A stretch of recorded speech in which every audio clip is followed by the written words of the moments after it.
Welcome to another video in our Dead Mall series. This time we're going to take a tour of the Vallco Shopping Mall, located in Cupertino, California. We felt like it was worth it to come out here and take a tour of Valco, since it won't be around for much longer. The mall's current owners, the Sandhill Properties Group, has decided to demolish the Valco Mall and build an office and mixed-use industrial park on top of it instead. As you can see from this drive down Valco Parkway, the view that you would see today is much different than you would see when this mall opened in the mid-1970s. From this grand opening flyer we found in the San Jose Mercury News, you can see that the bridge across Wolfe Road featured prominently, even as the mall just opened. This photo is taken from the point of view of being on the bridge across Wolfe Road, looking at the Valco Mall. This bridge is currently closed and not accessible. This mall seemed doomed even from the start, as originally the second floor caved in on top of the first floor as the cement was being laid during the original construction of the mall.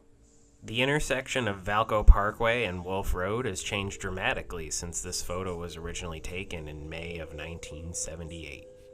What used to be a one-story parking lot is now currently a mixed-use retail and apartment building that is across the street from the Valco Mall. You'll also see another parking lot in the upper right corner that has since become a multi-story parking garage for the Bowlmore Lanes and the ice skating rink. You'll also see that the actual position of Valco Parkway has changed, shifted more to the south in order to match up with Valco Parkway underneath the mall. Valco Mall has undergone many renovations over the years, including adding a TGI Fridays and a multi-story parking garage to the area outside of the Macy's. This was done in 2009 in an attempt to drum up some more traffic to the area. The Macy's ended up closing in March of 2015 as part of a greater company-wide restructuring, but the label scar outside this building was so amazing, I felt like we just had to capture it. Valco still has very old-school shopping mall signs everywhere around the property, and they'll only be taken down when this mall finally gets changed to the Hills at Valco, as proposed by Sandhill Properties. Let's continue the tour by going around the back of the mall to see some more of the mall guts, as it were. Here you can see some concrete sound walls from behind the mall as we walked around behind the Macy's. Over here is some great Sears label scar from the other side of the mall. The redevelopment of the Valco Mall has been a politically touchy subject. There have been multiple ballot referendums that have been voted on to try to expedite the process of fixing up the mall. The locals have been very vocal at the Cupertino City Council meetings and have definitely made their voices heard. Good evening. Thank you for listening to these people. I think they've made some good points that you should pay attention to. One of the things is I've been in Cupertino. I was one of the original people who went up to Sacramento that got your borders changed so that you do have a Cupertino. You had a San Jose, but you didn't have a Cupertino. Now, I'm watching you destroy one of the main things that you've had in the city for many, many years. Now, I grew up in this city, and I've reached the elderly stage. And I look at this and I say, hey guys, when you get old, where are you going to shop? You're not going to shop in Valco.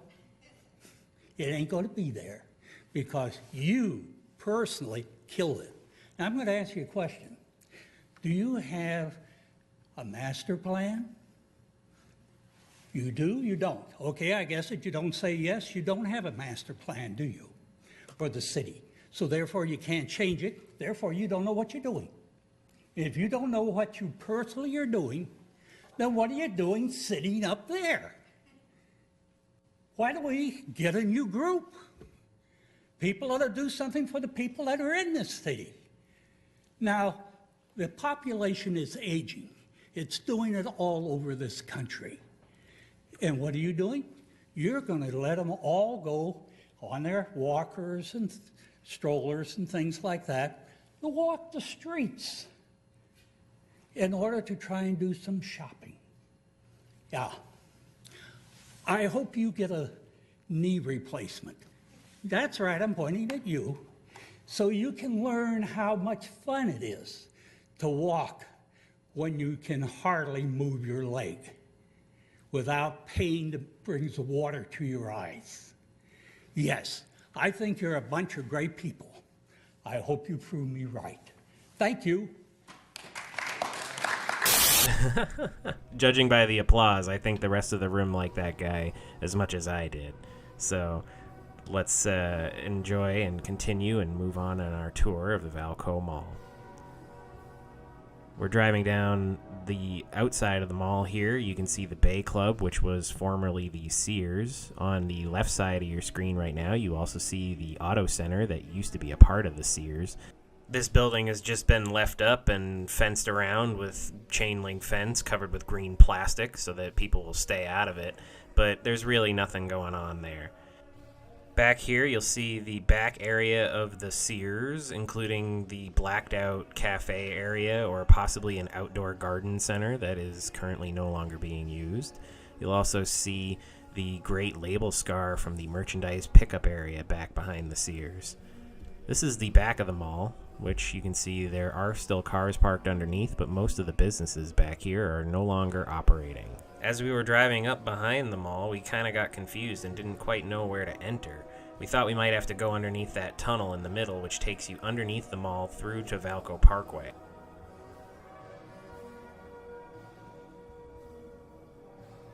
Eventually we parked and we found this AMC Mall entrance and entered into the lobby of the first floor of the Valco Mall. As you can see, it's bleak. There's not much here. Everything has been walled off and made to look nice with some lighting.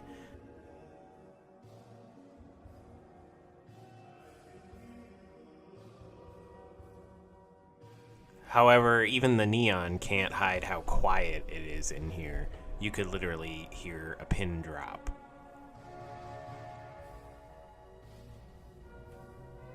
Granted, we came on a Saturday morning just as the mall was opening, so the foot traffic will be kind of light. But there was a security guard posted that was on the opposite side of this escalator, so we did have to be careful about how we were shooting our video as we walked around the mall. At the top of the escalator, we found what looks to be like an arcade, and then a whole section of the mall that's currently unavailable to walk through. Past that dividing line exists a whole part of the mall that will never see foot traffic again. Over here we have some really nice bathrooms and an AMC ticket counter. The actual AMC movie theater is up on the 3rd floor. It was added on as a later addition to the mall. Over here there's also a Cold Stone Creamery. You can see that they would move these tables and chairs out to service some people coming out of the movie theaters, but otherwise this entire section of the mall is completely abandoned.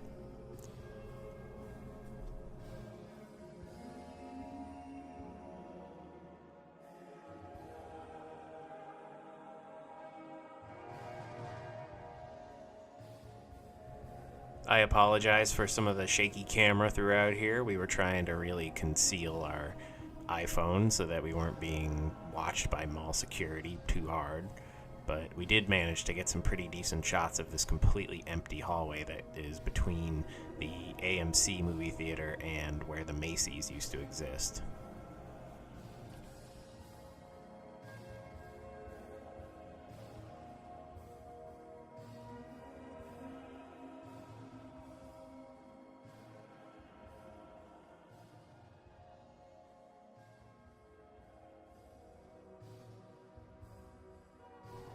Here we are approaching a roped-off area of the mall.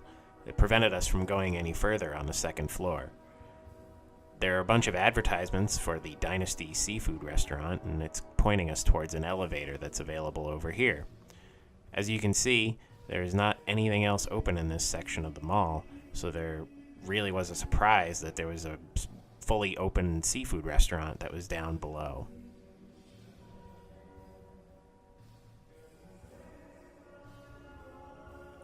This whole side of the wall used to belong to the Macy's storefront. You can see that they've kind of patched over it. Right there in the middle, you can see the entranceway to the bridge that goes across Wolfe Road. The Capizio and probably any other businesses that were actually profitable have already moved out of the mall and gone to somewhere else in Cupertino. The proprietor of the Dynasty Seafood Restaurant testified in front of the city council as well, and basically said that she doesn't want to move anywhere else. All of the Apple people come to her building every day and want to buy lunch, so why does she want to leave? Granted, they don't stay and do anything else at the Valco Mall, but if they are still coming for food, it would be tough to relocate her business without much notice.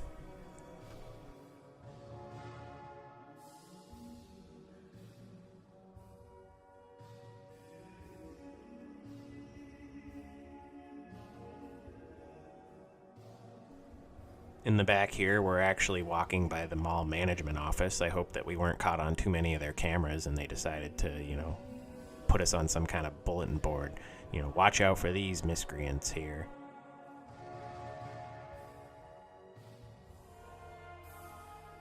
I wanted to show you what the first floor by the Dynasty Seafood looked like, but there was a guy that was actively buffering the floor while we were over there, so we were only kind of able to sneak some photos of that area from down below.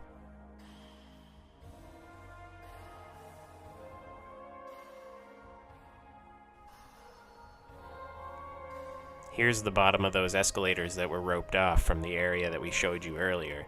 There's actually some teenagers in the corner waiting for the Dynasty Seafood Restaurant to open, and you could see the Macy's was all blacked out down here. We're back outside now, and I wanted to take one last loop around the abandoned TGI Fridays to show you the Dynasty Seafood Restaurant's signage out here. You can see it over there on the right side of the screen. I also wanted to show off this great parking garage back here. It's not every day that you see a 4-story parking garage with absolutely 0 cars inside of it. We're going to come to the end of this loop and we're going to do a turnaround and we're going to come back around the other side, and you can just see there is nobody parked in here.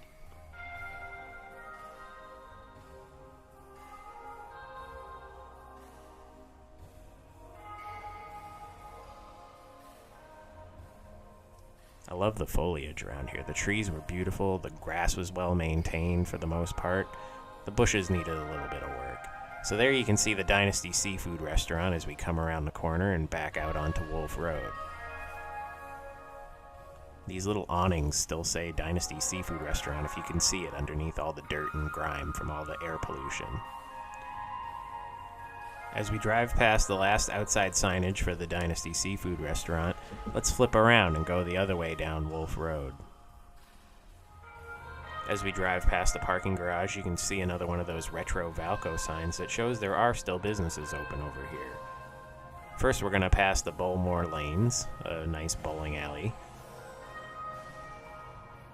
Right here, you can see the Alexander's Steakhouse, an abandoned restaurant that currently sits on the outskirts of the property. This is the bottom half of the Benihana, probably where they receive their deliveries. Even among all the abandoned property, there's still new construction going on around the Valco. Not quite sure what this building is, but it looks like it might be a hotel or an apartment. Back here you can see the retro Valco sign. I love it. Here's another great view of that abandoned Alexander's Steakhouse. You can see they were in the middle of doing some work to it. There's still construction equipment parked outside.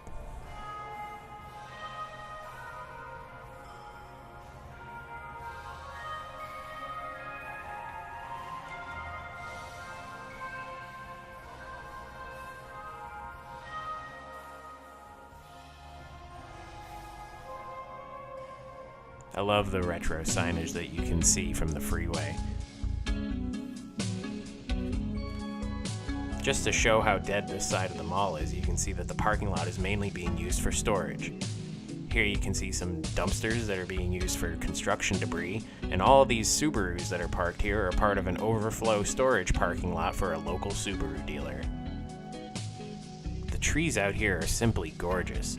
All of the plans about revitalizing the Valco Mall usually include trying to keep as many of the original trees as possible. I think that's a great idea since it would be hard to replace all of these. Let's do a final tour of the other side of the mall. Right now, we're driving in front of the J.C. Penney. It's completely abandoned inside, and you can see a bunch of construction materials left, probably for some project that they were in the middle of doing. Here's the food court. There's some Great Label Scar on the outside. That building is mostly completely empty. For now, let's hear from another citizen of Cupertino who really has something nice to say about the trees. Good evening, City Council. I'm Jennifer Griffin, and yeah, I didn't realize that Penny's was going to become 9 stories. I'm surprised Apple next door on Valco Parkway is not hysterical. Valco Parkway now is nothing like it looked like a few years ago. We've already got, Rose Bowl is, I don't know, I think it's about 6 or 7 stories. And then you've got the parking garages from, I'm going to say right now, Main Street is a gym. It's beautiful. We planned it. We all worked together. But I do not want 9 stories at Penny's. I want Penny's. I want Sears back. I want my Sears. We used to buy our car batteries at the Sears repair place. It's gone. Now we got a notice that we'd have to go all the way over to Oak Ridge. And I checked it out, but it's a long ways over there. It's hard to get a parking place. We have lost so much retail already because of Valco. I understand the optometrist store is closing. My husband bought glasses a month ago, and they're being kicked out as of January. I don't know where we're going with this, but I really want my mall back. The other explosion area is it was brought to my attention that the northeast corner of of Wolfe and Stevens Creek, it's the street trees. Evidently, there's some sort of tagging up that they want to take down street trees on Wolfe at that corner, and I guess street trees on Stevens Creek Boulevard, which I have no idea why. I'm fully aware of the PG&E issues. We went over that, and I think there's one tree that's being taken out on Wolfe, which I understand is got to go because it's sitting on top of a PG&E.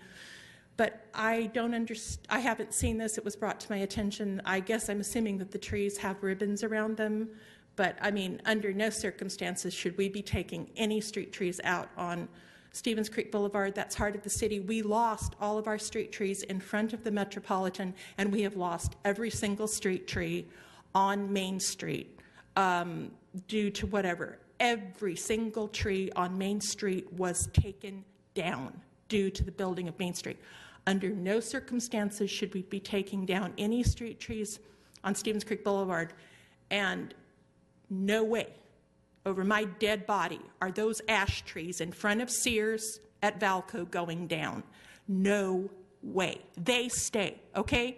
Apple was gracious enough to save the ashes on Homestead Road from Wolfe over to Tantau.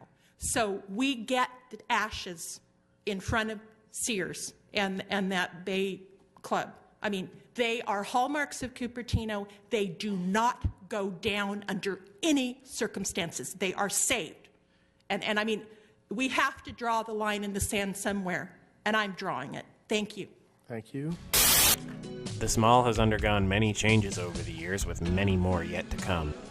Currently, the Macy's, Sears, J.C. Penney, and AMC movie theaters are all closed. This leads Valco to not really have any stores that are open that are left to entice any people to come. Sandhill Properties has used multiple avenues over the years to try to kickstart the development of the area. A design charrette, a fancy word for a meeting, was held in early 2018 to try to get the residents' input as to how they would like this area to be developed. Sandhill Properties has put forth their plan of the Hills at Valco, a development with the world's largest green roof. The building's top would actually be a park that would sustain trees and life and would reach as high as 500 feet at its highest peak. Is Sandhill Properties chasing a pipe dream? Who knows? It'll be interesting to watch them try.